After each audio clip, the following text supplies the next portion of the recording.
Welcome back to Meetup Talks, and today we will discuss part 2 of present perfect continuous tense. Don't forget to like, share and subscribe to Meetup Talks. So let's start. Part 1 में हमने discuss किए थे simple sentences of present perfect continuous tense. आज हम discuss करेंगे part 2 में negative और interrogative sentences को। नेगेटिव सेंटेंसेस कौन से होते हैं? नेगेटिव सेंटेंसेस होते हैं नफी वाले, नहीं वाले। जिन जुमलों में नहीं आ जाता है वो कौन से सेंटेंसेस बन जाते हैं? नेगेटिव सेंटेंसेस बन जाते हैं। इसका फॉर्मूला मैंने ऊपर लिख दिया है, आपको नजर आ रहा है। सबसे पहले क्या है यहाँ पर? सब्जेक्ट जो काम कर रहा है। हेल्पिंग वर्ब इसमें क्या यूज होगा? हैज, हैव, प्लस नेगेटिव है इसलिए नॉट आएगा। बीन, ये इस टेंस में हम बीन इस्तेमाल क्यों करेंगे मैं अपनी पिछली वीडियो में बता चुकी हूँ। Plus first form of verb plus ING, और प्लस सिंस और फॉर किसके लिए इस्तेमाल करेंगे हम? टाइम के लिए। इन जुमलों में टाइम भी आएगा, इसी से ही आपको पता चलेगा कि ये प्रेजेंट परफेक्ट कंटिन्यूअस टेंस है। प्लस ऑब्जेक्ट जिस चीज पर काम हो रहा है। Now we will discuss examples. Examples समझने के बाद आपको ये टेंस और भी ज्यादा क्लियर हो जाएगा। तो फर्स्ट एग्जांपल है हमारे पास, वो 2003 से इस मकान में नहीं रह रहे हैं।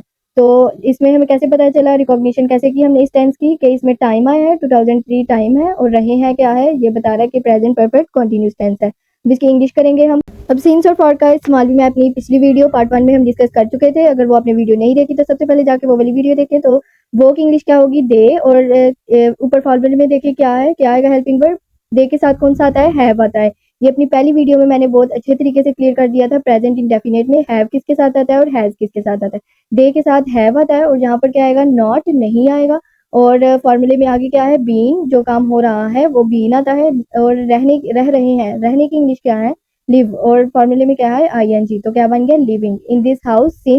सिंस और फॉर, सिंस हम एग्जैक्ट इन्फॉर्मेशन के लिए यूज करते हैं, और 2003 क्या है? हमें पता है अमाउंट ऑफ टाइम क्या है? 2003 है, इसलिए सिंस इस्तेमाल करेंगे। They have not been living in this house since 2003। Now guys, example number 2। हम 3 दिन से इस घर की पेंटिंग नहीं कर रहे हैं। वी, हम की इंग्लिश क्या होगी? वी, और हेल्पिंग वर्ब क्या आएगा? वी के साथ हमेशा हैव आता है, और साथ फॉर्मूले में नॉट है, बीन आएगा।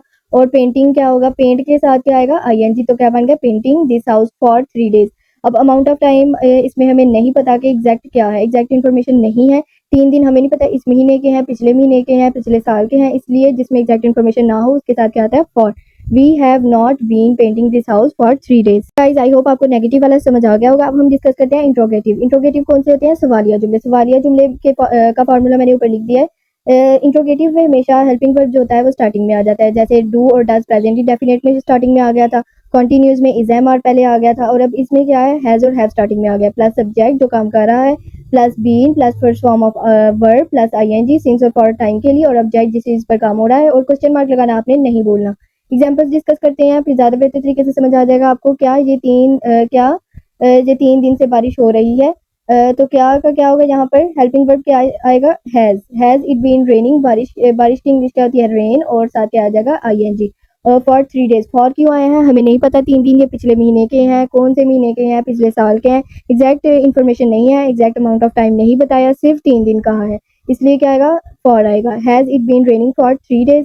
एग्जाम्पल नंबर 2 है, क्या वो कल से नॉवल पढ़ रही है?